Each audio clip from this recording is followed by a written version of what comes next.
ኤፋዬ ገና አሁን ጥሩ ሀሳብ ጥሩ ውሳኔ ወሰነ። እንግዲህ ሩትዬና አብርሽዬ ልጃቸውን ይዘው ከኤርሜላም ከዛ ከአቤል ከዛ ጫታም ከዛ ኮተቶች ርቆ እንግዲህ የራሳቸውን ጊዜ ሊያሳልፉ እንደሆነ ዛሬ ከሩትዬ ከልዕልቷ ከጀግናዋ ከውቢቷ ጋር መጥተው እንግዲህ ተናግሯል ማለት ነው። የራሳቸውን ጊዜ ያስፈልጋቸዋል። እናንተ ተራርቃችሁ 1 አመት ነው ያሳለፋችሁ።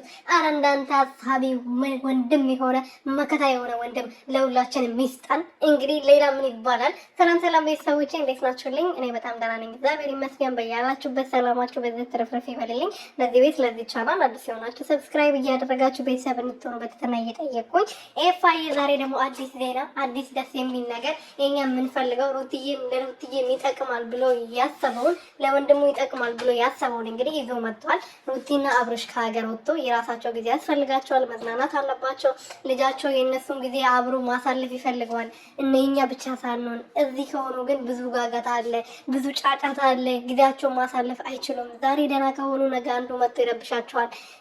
ሄርሜላም እየለቃቀሰች ነው። አታልቅሽ፣ የኛ እንድትጎጂ እንድታረክሽ አንፈልግም፣ የሰው ጉዳት አንፈልግም። ምክንያቱም የምናገኘው ነገር የለም።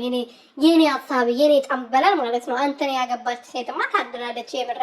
የምሬን ነው የምር አፈተችክ ነው የሚባለው። አገኘች ሳይሆን